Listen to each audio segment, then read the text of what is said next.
Hello guys, welcome back to the channel. Visions of Eternity is now live, and I wanted to talk about the new things that this patch brought. Yesterday I did a 10-hour stream, and I want to thank everyone for coming. I gave away some gem codes and community chest codes for a lot of people, and I got a lot of follows and subscribers to the channel on Twitch, so I'm really thankful for you guys. Anyway, let's go ahead and appreciate the new expansion and dive into some of the new things that we got out of it. First, I want to appreciate the login screen. Look how cool it is. I love the background, also the music. Sounds really awesome. So first I want to talk about the Ritualist spec for Necromancer, since I'm a Necromancer main. The spec is really amazing, and it instantly became my number 2 favorite spec after Reaper. It really implemented the whole minion master fantasy for me, and it looks nice. At first, when the beta launched, the beta for the spec, I really was disappointed with it, with the Ritualist. There was a lot of clunkiness and things missing out from it. Also, the minions felt bad and they didn't do a lot of damage. The whole spec didn't do a lot of damage, to be honest. But the healer version of it was nice. It was okay. I'm not a healer main, but I asked around and I saw that the healer wasn't, so it was only a healer. It wasn't. But right now, it's a DPS, it's a quickness DPS, and it's a healer. And you can choose what you want. The only bad thing about it is it doesn't have a condition damage version. You can't go Condi using the spec, which is a shame. I like Condi builds too, but that's totally fine. I can stick to my Condi Reaper. And about Condi Reaper, it got a really awesome buff. Not because of the spec itself, but because of one relic. I'll talk about it later. By the way, minions in Guild Wars 2 mostly scale off condition damage, but I don't really care about that. I love having minions around me, even if they do 200 damage, like 500 damage and 700 damage. I don't care, as long as they're there doing their utilities. Mobilize, the blind, the CC from the golem, the little healing from the blood fiend is enough for me, and I love playing this build in the open world. I even went and soloed 4 legendary bounties using this build. It's a build for fully power, by the way. Fully power gear, fully berserker.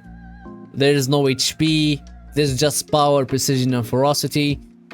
And I barely even got touched. I didn't even get touched, and I didn't have the new OP relics. By the way, there's a lot of nice OP for survivability during this expansion that I really love. Anyway, the Ritualist is top tier. It's really amazing, and you can reach or surpass around 48k DPS using the spec only. It surpassed the best necro DPS spec right now, which is Harbinger. You could have reached 44k DPS with Harbinger, but right now Ritualist is the best DPS spec for Necromancer right now.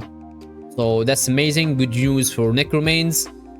And I hope it doesn't get nerfed, because right now we have specs that can reach even 57k DPS. Mirage on Mesmer. So why are you even nerfing like a spec that just reaching 40s DPS, 40k's DPS? I hope they don't do that, they don't touch it. Leave it like this. It's perfect. It's nice. It's not that OP. I really love the Ritualist. Next, I have to talk about the relics. I unlocked the first relic, which is the Biomancer. You get it from the first map meta. You kill the 2 bosses and you're gonna get this relic of Biomancer. I gotta say, this relic is OP, very, very OP. Heal yourself when you inflict bleeding or poison on a foe. That's amazing and very, very strong, and it's best used on a necro and the ranger. That's all I think about right now. Maybe more ones that have bleed and poison, but yeah, it's very, very strong on Condi Reaper, Condi Necromancer. Very, very strong. Yesterday I was killing a legendary boss and I didn't even use my healing skill ever. I was just healing from the ticks of poison and bleeding stacks on the boss, and it was just healing me. You don't even have to deal tons of damage to be healed more. All they have to do is proc. Whenever you proc that bleeding or poison, it's really a strong relic, and it's a buff for Conduit Reaper for sure. Very survivable. Next, Relic of the Mist Stranger. This is a buff for open world Power Reaper or any build out there. This is a buff for any survivable build. Siphon health whenever you hit a foe. So this is really good for builds that have continuous damage or like a lot of damage ticks on targets. Thief, ranger with the bow, the short bow, anything that have continuous damage is really cool. Reaper, this won't heal when you are in Shroud, because by the way, this Biomancer doesn't heal you when you are in Shroud. That's how I tested it out. It doesn't heal you when you're in Shroud, sadly. But yeah, if it was, that would be so OP. Relic of Castora is a really strong relic for healers. I'm not a healer main, so I can't really tell you about this, but you heal in 25%. That's kind of very strong for healers when they are when the target is under 50%. As I said, Relic of the Mist Stranger really strong. Relic of the Pirate Queen, it's nice for utility. I think like some specs would use this. Relic of the First Revenant, gaining common condition damage reduction while you have resistance.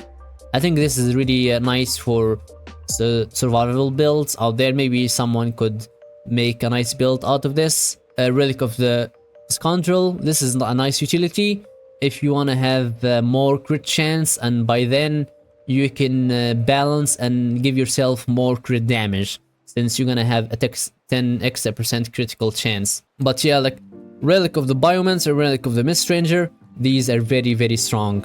The story is okay for now. I didn't play a lot of the story. I was busy unlocking things, and I want to talk about the new skimmer. And I gotta say, I really love this skimmer skin. It looks really cool, and I gave it like some dyes, some nice dyes.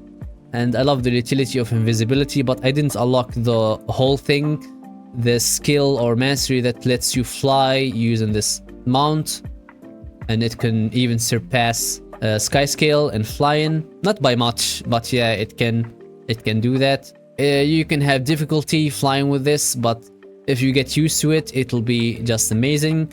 But yeah, the skin itself is really cool. You can unlock this skin when you just follow the story. All you have to do is follow the story. It'll lead you to a guy, then you're gonna talk to that guy, and if you don't find the collection for the achievement or the places of the items that you're looking for, you can talk to the guy again, and he will tell you what to do and where to go exactly. Because yesterday wasn't patient. I talked to the guy, then he told me about one item, and he kept telling me about one item, but it was my mistake. I didn't let him finish talking, literally. So whenever you talk to the guy, he's gonna show you exactly all the items and their locations. So let him give you this cutscene of him showing you the locations of places, and then you're gonna get this skin if you have the normal skimmer. Or if you don't have a skimmer, it's gonna give you the whole mount on itself. It's gonna unlock it for you. Really cool mount. Even while I have the new pre-order mount skin, I prefer this one. I have this Castoran Tentacle Skimmer, the new expansion before release, and I prefer the Dragonfly, to be honest. But the Jellyfish is actually cool too. Like, I really like the Jellyfish. It's really fun to play with, but I prefer the Dragonfly, to be honest. I hope you guys are enjoying the expansion along with me, and we're gonna discover things, more things about the expansion together. I made a video about the Minion Master Ritualist build. It's up on the channel right now. I made a video previewing the 3 new legendaries, the Aqua Breather, and the 2 weapons that are 1 weapon. Go ahead and check it out. And also I made a video about this creepy, cute creature that I found just by exploring. I wanted to show it to you guys. Here it is. It's the Kid Shark. It looks so creepy, man. but I kinda want one-to-one. The only complaint for me about the expansion is Edinet not letting this creature, the Kid Shark, be owned by rangers or us owned as a mini. That's my only complaint for now. There have been some bugs and some issues, but they were solved really quickly, and we're gonna keep exploring the new expansion together. I made 200 gold out of this expansion because I sold Tale of Adventure. This item skyrocketed in price. It used to be 7 silvers each. Right now it's around 87 silvers. So I sold everything because everyone is trying to craft the new legendaries, and it's gonna be expensive right now, and it's gonna be low in price in a bit. Anyway guys, I'll be streaming today too, for if you wanna come and finish your drops, and if you wanna come get your drops, there you have like 3 days for them on Twitch. Come hang out. I have a gem code to give away, and I'll give away some skins maybe, and I'll see you then. Bye bye.